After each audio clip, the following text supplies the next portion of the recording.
Bonjour internautes, je suis Anxog, et aujourd'hui, j'aimerais vous parler de quelque chose qu'on perd tous, le temps.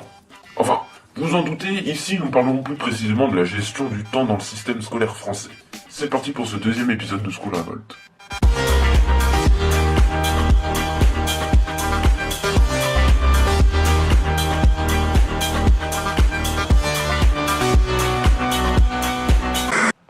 Bon, alors commençons tout ça avec quelques chiffres. D'après l'Eurostat, en 2007, la France était le deuxième pays avec le plus d'heures de cours d'Europe. En moyenne, dans les pays de l'OCDE, les élèves de l'école primaire ont 804 heures de cours par an et les collégiens en ont 916. En France, ces chiffres deviennent respectivement 864 et 991. Ouais, quand même. Alors qu'en parallèle, l'OCDE relève que les jours de cours sont moins nombreux. Environ 162 par an depuis la réforme de 4 jours et demi, contre 185 en moyenne en Europe. Les journées sont donc très chargées pour les écoliers français, même si les vacances sont plus nombreux. Et malgré ces heures de cours démesurées, eh bien la France n'obtient pas de super score au classement PISA par exemple. 25e sur 64 et 18e sur 34 pour les pays membres de l'OCDE.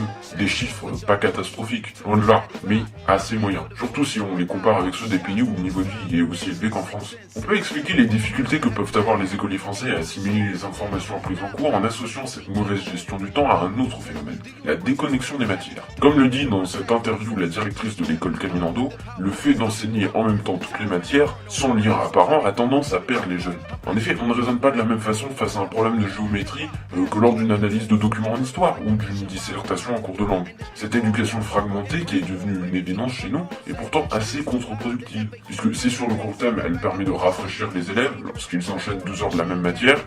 Sur le long terme, elle a plus tendance à compliquer l'apprentissage, car les journées sont trop chargées et contiennent trop de thèmes différents qui requièrent chacun des connaissances spécifiques plus difficiles à utiliser quand elles sont mêlées avec celles des autres thématiques. Cet enseignement épars des matières est lié au fait qu'en France, dans un souci d'égalité, on a mis au point un système en théorie assez logique.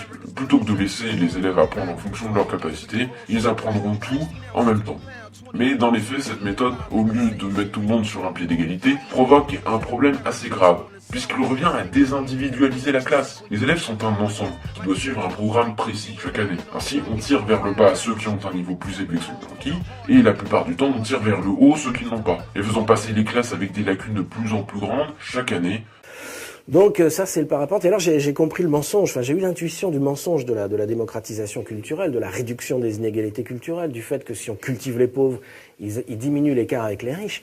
En parapente, parce que j'étais entré dans une bulle, dans le bas de la bulle, puis il y avait un parapente ou une parapentiste, les femmes sont meilleures pilotes que les hommes généralement en parapente, qui était entrée au-dessus de moi dans le haut de la bulle. Maintenant vous imaginez que moi je suis le pauvre, là, avec mon parapente de pauvre, puis elle c'est une riche. D'accord, avec son super parapente de riche, elle est au-dessus de moi dans les rapports sociaux. C'est très clair. Moi, je suis la France d'en bas, elle, bon. Maintenant, vous imaginez que l'air chaud, c'est la culture. L'air chaud, l'ascension sociale par la culture. Comme l'ascension aérologique avec l'air chaud, d'accord? Ça va? Attention. Allez, hop!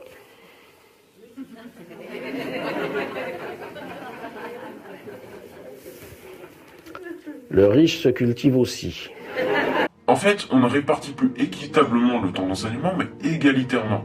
Ce qui a pour répercussion principale de creuser le fossé entre riches et pauvres, pour ainsi dire. Puisque les plus aisés, eux, peuvent offrir à leurs enfants des professeurs particuliers s'ils en ont besoin, donc un suivi plus adapté, peuvent leur payer des visites au musée, des places de cinéma, des cartes de bibliothèque et j'en passe. Ils ont une culture globale plus importante. Les plus modestes, eux, ne peuvent pas se permettre tout cela. Parfois, ils sont contraints d'accepter des boulots de nuit pour subvenir à leurs besoins et n'ont pas le temps d'aider leurs enfants. Ainsi, les élèves sont souvent découragés par leurs études, eux qui suivent difficilement le niveau depuis des années et acceptent leur bac sans chercher la mention. Tandis que les plus aisés visent aisément le très bien, prêts à accéder aux études supérieures, où ils pourront enfin exprimer tout leur potentiel. Si souvent la question du redoublement revient, ce n'est en fait pas une solution efficace. Il s'agit d'une de ces nombreuses fausses problématiques qui font débat ou sont réformées chaque quinquennat, mais qui n'ont pas grand intérêt et détournent l'attention du grand public sur les principes de l'éducation moderne qui mériteraient davantage qu'on y prête attention. Le problème émane du système lui-même. Il fait qu'au lieu d'apporter un suivi adapté à chaque individu, qui permettrait à tous de progresser plus efficacement, on traîne avec peine vers le niveau du dessus les plus en difficulté, qui s'avouèrent souvent être issus des classes sociales les plus basses, tandis qu'à contrario, ceux qui n'ont pas ou peu de problèmes, qui viennent pour beaucoup de classes sociales plus élevées, s'ennuient en classe et enchaînent les niveaux sans grande motivation. Quoi qu'il en soit, ce deuxième épisode est désormais terminé, et j'espère sincèrement qu'il vous a plu. Les thèmes abordés aujourd'hui nous tenaient vraiment à cœur. donc je suis content d'avoir pu en parler. J'aimerais beaucoup continuer la discussion avec vous. Donc bon, rendez-vous sur notre site School Revolt, sur notre Discord ou dans les commentaires de cette vidéo.